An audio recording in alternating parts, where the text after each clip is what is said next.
Hello guys, you are most welcome on A to Z motivational. आज की video में हम आपको बताने वाले हैं संसार में क्यों नहीं की जाती है ब्रह्मा की पूजा।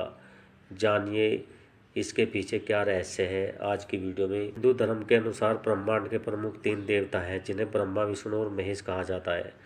ब्रह्मा को सृष्टि का रचयिता, विष्णु को संसार का पालन करता और भगवान शिव को मृत्यु का देवता कहा जाता है। पूरे भारत में शायद ही कोई ऐसा क्षेत्र होगा जहाँ भगवान शिव का मंदिर ना बना हो और जिनमें उनकी पूजा ना की जाती हो। लेकिन हमें यह भी देखकर ताज्जुब होता है कि ब्रह्मदेव की सृष्टि का निर्माण करने के बावजूद भी उनकी पूजा कहीं नहीं की जाती। ब्रह्मदेव की पूजा क्यों नहीं की जाती और इसका क्या रहस्य है, इस पर से आज की वीडियो में हम पर्दा उठाएंगे। ऐसा कहा जाता है कि एक बार ब्रह्मदेव ने सृष्टि पर एक महान यज्ञ करने का विचार किया। इसके लिए उन्हें एक उपयुक्त स्थान की आवश्यकता थी, इसलिए उन्होंने अपने कमल को धरती पर जगह खोजने का आदेश दिया। यह कमल राजस्थान के अजमेर जिले में आकर गिर गया। जहाँ कमल गिरा वहीं ब्रह्मा जी को यज्ञ करना था। उन्होंने तुरंत देवलोक में यह घोषणा कर दी कि पृथ्वी लोक में होने वाले यज्ञ में सभी देव उपस्थित हों। यह कहकर ब्रह्मदेव पृथ्वीलोक पर आ गए।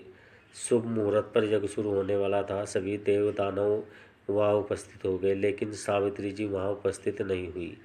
यज्ञ के नियमों के मुताबिक कोई यज्ञ तभी हो सकता है जब पति पत्नी दोनों उसमें आहुति दे, लेकिन सावित्री जी को यज्ञ में उपस्थित न देखकर ब्रह्मा जी को भय लगा कि कहीं यह शुभ मुहूर्त टल न जाए। इसलिए ब्रह्मा जी ने नंदिनी गाय के मुख से गायत्री को प्रकट किया और उनसे तुरंत विवाह कर लिया। विवाह होने के बाद ब्रह्मा जी गायत्री के साथ यज्ञ में बैठ गए। जब यज्ञ शुरू हुआ तो इसके कुछ ही समय बाद सावित्री जी वहाँ आ गई। जब उन्होंने ब्रह्मा जी के साथ गायत्री जी को देखा तो वे क्रोधित हो गई। उसे कुछ भी नहीं सूझा और ब्रह्मा जी को उन्होंने श्राप दे दिया। सावित्री जी ने कहा कि आपने जिस संसार के कल्याण के लिए मेरा त्याग किया है वही संसार आपको नहीं पूजेगा। सभी देवताओं ने माता सावित्री से कहा कि हे माते, आप अपना श्राप वापस ले लो, लेकिन सावित्री जी के लिए ऐसा करना असंभव था। इसके बाद वह रुष्ट होकर एक पहाड़ी में जाकर तपस्या करने लगी। इस पहाड़ी को वर्तमान में रत्नगिरी की पहाड़ी के नाम से भी जाना जाता है, जिस पर राजस्थान का तीसरा रोपवे चलाया गया है, जबकि इस क्षेत्र को पुष्कर के नाम से जाना जाता है।